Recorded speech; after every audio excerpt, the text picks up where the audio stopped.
Good news, খুশির খবর। ত্রিপুরা সরকারের সিদ্ধান্ত অনুযায়ী নতুন আরেকটি চাকরির মেরিট লিস্ট প্রকাশিত হয়েছে। পাশাপাশি মাননীয় মুখ্যমন্ত্রীর তত্ত্বাবধানে যে চাকরির মেরিট লিস্টগুলি মাঝখানে বা শেষ পর্যায়ে আটকে আছে, ওনার প্রতিশ্রুতি মোতাবেক সেইগুলো এবছর প্রকাশ পাবে। এখন যারা এই মেরিট লিস্টে স্থান পেয়েছে তাদের কংগ্রেস অভিনন্দন জানাচ্ছি। ত্রিপুরা সরকারের স্বচ্ছ নিয়োগ নীতির একটা শ্রেষ্ঠ দৃষ্টান্ত এই চাকরির মেরিট লিস্ট। নেক্সট প্রসেস হবে সার্টিফিকেট ডকুমেন্ট ভেরিফিকেশন এবং অফার বিলি বন্টন। অফার মাননীয় মুখ্যমন্ত্রী বন্টন করবেন, ওনার হাতেই বন্টন করবেন, যেটা সবসময় প্রচলিত। এখন আমরা মূল ভিডিওতে চলে যাচ্ছি। যারা যারা মেরিট লিস্টে স্থান পেয়েছে তাদের কংগ্রেস অভিনন্দন জানাচ্ছি। মেরিট লিস্ট প্রকাশিত হয়েছে টিআইবিটি থেকে, অর্থাৎ টিচার রিক্রুটমেন্ট বোর্ড থেকে। স্কুল এডুকেশন ডিপার্টমেন্টের অধীনে টিচার রিক্রুটমেন্ট বোর্ড থেকে একটা নোটিফিকেশন বেরিয়েছিল স্পেশাল এডুকেটর, গত বছর সিলেকশন টেস্ট স্পেশাল এডুকেটর। সেই নোটিফিকেশন মূলে যারা এক্সাম দিয়েছে, নোটিফিকেশনটা বেরিয়েছিল 10/2/2025 এবছরই।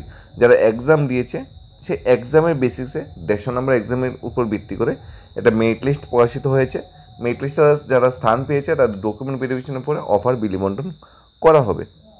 এখানে রাজেন, সুস্মিতা, রেশমা, শ্রীমন, সায়ন, সুমন, রবীন্দ্র, বিহা, বয়ার, রেশমি, পূজা, দীপঙ্কর, এখানে ভাগ্যবান ক্যান্ডিডেটরা যারা চাকরি মেরিট লিস্টে স্থান পেয়েছে। হাইয়েস্ট কাট অফ যেটা গিয়েছে 113 আউট অফ 150, আর লোয়েস্ট যেটা কাট অফ গিয়েছে 69 আউট অফ 150। ঠিক আছে, এখানে মেরিট লিস্টে যারা স্থান পেয়েছে তাদের উদ্দেশ্যে বলা হয়েছে 2 or more candidate of the same weighted যদি হয় রিলেটিভ পজিশন জাজ এস পার নোটিফিকেশন ডেটেড। এখানে যতগুলা ভ্যাকেন্সি বেরিয়েছিল সবগুলা ভ্যাকেন্সি ফুলফিল করা সম্ভব হয়নি due to non ability of any other eligible candidate. The board could not recognize 5 number PH candidate যারা আছে, যারা হরিজেন্টালি তাদের সিলেকশন করা সম্ভব হয়নি ক্যান্ডিডেট না থাকার জন্য। Document, certificate, marksheet and above in mention list recognized candidate are subject to verification by the recruitment department. অর্থাৎ ত্রিপুরা শিক্ষা দপ্তর থেকে যেহেতু নিয়োগ হবে, ত্রিপুরা শিক্ষা দপ্তরের নোটিফিকেশন মূলে তাদের সার্টিফিকেট ভেরিফিকেশন, ডকুমেন্ট ভেরিফিকেশন হবে এবং তাদের হাতে অফার বিলি বন্টন করা হবে।